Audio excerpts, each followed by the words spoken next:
Hoje a gente vai ver um pouquinho mais sobre como aplicar a lei de Coulomb, que a gente já estava discutindo na última atividade. Vocês trabalharam com a dedução da lei de Coulomb, então a gente viu o experimento da balança de torção e como, através do experimento, Coulomb deduziu essa relação aqui que hoje a gente chama de lei de Coulomb.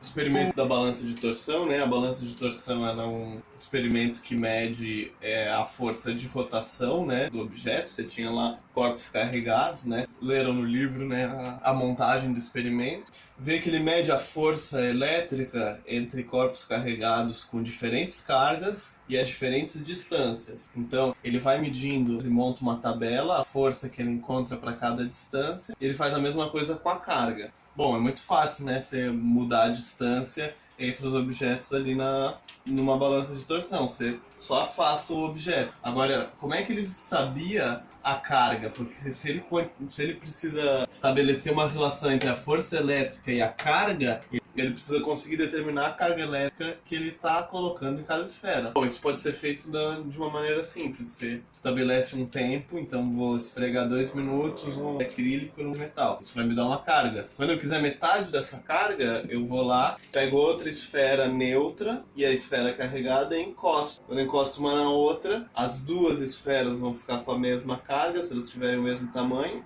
E aí eu consigo ter metade da carga e eu vou medir a força que eu vou ter. Depois eu faço 1/4 da carga e a força que eu vou ter. E ele percebeu com isso que a força elétrica, eu estou denotando por FE, ela é proporcional à carga. O que isso significa? Isso significa que a força elétrica ela vai ser igual ao produto de uma constante qualquer, que eu não sei qual é, vezes essa carga. Entretanto, nós temos aqui duas cargas e cada uma vai receber uma força. Então aqui, se elas tiverem cargas de sinais opostos, essa força é atrativa. Se ela tiver o mesmo sinal, essa força é repulsiva. Agora, a força que uma bolinha sente, que uma carga sente, é igual à força que a outra carga sente. Por quê? Por causa da lei de ação e reação. Então, essa lei de ação e reação implica que se a força é proporcional a uma das cargas, ela vai ser também proporcional a outra carga. Então vamos colocar aqui Q1, ela também tem que ser proporcional a Q2. E esses dois fatos implicam que ela tem que ser proporcional ao produto Q1 vezes Q2. Ou de outra forma, isso daqui é igual... A força elétrica é igual a uma constante que eu nem sei quanto que é, que multiplica Q1, Q2, é isso que significa ser proporcional.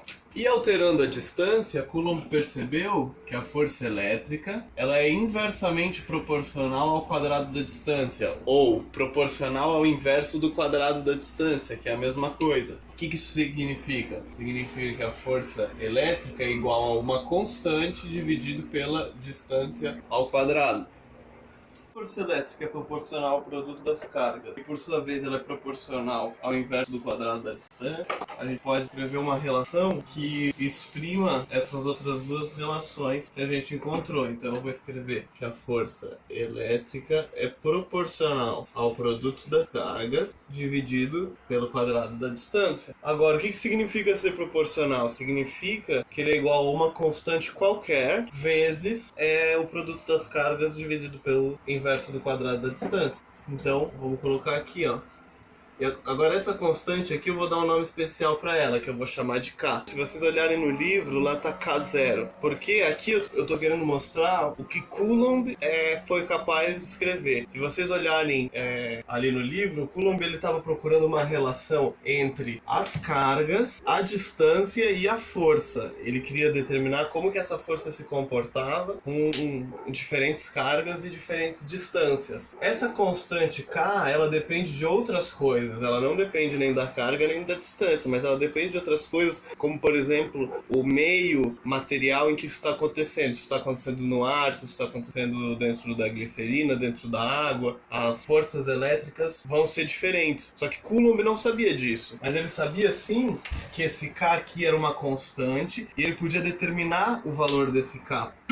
Porque ele fez toda essa dedução, ele deduziu essas relações. Acabei de apagar as relações. Então, como ele fez essa dedução, ele foi capaz de perceber que a força elétrica era proporcional ao produto das cargas e proporcional ao inverso do quadrado da distância. Isso significa que a força elétrica é igual a uma constante qualquer, que a princípio a gente não sabe qual que é, multiplicado por esse outro fator, que é o produto das cargas e o inverso do quadrado da distância. Coulomb podia encontrar o valor dessa constante. Como? Porque ele tinha a força elétrica, as cargas e as distâncias de diferentes configurações, que ele fez uma tabela para encontrar essas relações. Então ele tinha todos esses dados. Esse índice K0 vale aproximadamente 9 vezes 10 na 9. Agora, essa constante ela tem que ter unidades. Por quê? Porque do lado de cá da minha equação eu tenho unidade de força e eu tenho um sinal de igual. Então do outro lado eu tenho que ter unidade de força também. Eu tenho que ter newtons do outro lado.